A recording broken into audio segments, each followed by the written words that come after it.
ওই ফটো তোলস কেন? সাংবাদিকদের সাজানো মোড়।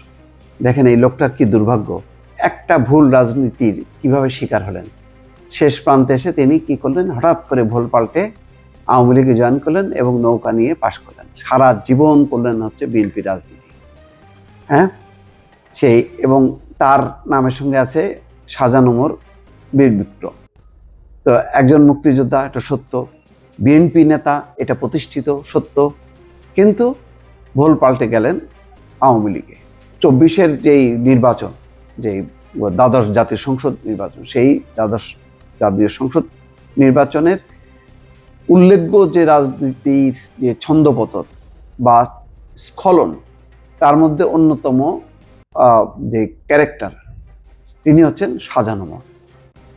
তার বিষয়টি অবাক ছিল, আর বাকিরা কেউ ভালো করতে পারেনি, যেমন তৈমুর আলম খন্দকার হোক অথবা এই একজন পররাষ্ট্র বিষয়ক যে মুক্তিযোদ্ধা, আমি ঠিক এই মুহূর্তে নাম মনে আসছে না, তো তিনি ভুল পাল্টেছেন। তারা তৃণমূল করেছেন, তৃণমূল বিএনপি করেছেন, কিন্তু লাভ হয়নি। সেই তৃণমূল বিএনপির চেয়ারম্যান এবং তার যে সেক্রেটারি তৈমুর আলম খন্দকার, তো দুইজনই ডাব্বা মেরেছেন। তো এখন দুইজন বোধহয়, একজন কারাগারে আছেন, একজন কারাগারের বাইরে আছেন, কিন্তু সাজানো মোড়ের ডিগবাজিটা ছিল ভয়ঙ্কর। সেই ডিগবাজি ফলে তার পুরো ক্যারিয়ার এখন শেষ। এখন দেখেন তার আচার আচরণগুলো কিন্তু এখন পরিবর্তন হয়নি। বলছেন যে কারাগারে সাংবাদিকদের কাজই তো ছবি তোলা, তো বলছে ওই ফটো তোলস কেন? এটা কোনো ল্যাঙ্গুয়েজ হতে পারে? এইরকমই আচার আচরণ, ফাউল আচরণের জন্য তিনি কিন্তু বেশ বিখ্যাত। আজকে কি ঘটল?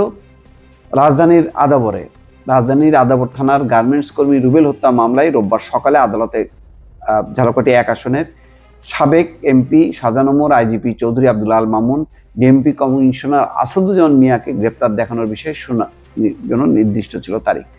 এদিন সকালে তাদের আদালতে হাজির করা হয়। 9:15টার পর তাদের এজলাসে তোলা হয়। 3 জনের মধ্যে সামনে ছিলেন সাজানো মোড়।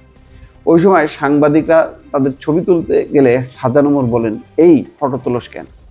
পরে তাদের এজলাসে নিয়ে যাওয়া হয়। সেখানে অনেকটাই স্বাভাবিক ছিলেন সাজানো মোড়। আইনজীবী, পুলিশ কর্মকর্তাদের সঙ্গে কথা বলা করেন, কখনো হেসেছেন, আইনজীবীদের কাছে মামলার বিষয়ে খোঁজখবর নেন, জানতে চান এই এজাহার নামী আসামি কিনা তিনি। তবে অনেকটা নীরব ছিলেন চৌধুরী আব্দুল আল মামুন, আসাদুজ্জামান মিয়া। তারা আসামির কাঠগড়ায় দাঁড়িয়ে ছিলেন নীরবে। আসাদুজ্জামান মিয়া আইনজীবীর সাথে একটু কথা বললো, প্রায় পুরোটা সময় নীরব ছিলেন চৌধুরী আব্দুল আল মামুন। আচ্ছা, কেন ছবি তোলার সময় এই আচরণ করলেন? এটা তখন আবার ভুল পাল্টে তিনি বলতেছেন, তোমাদের কাজই হলো ফটো তোলো, আমাদের আপত্তি নেই।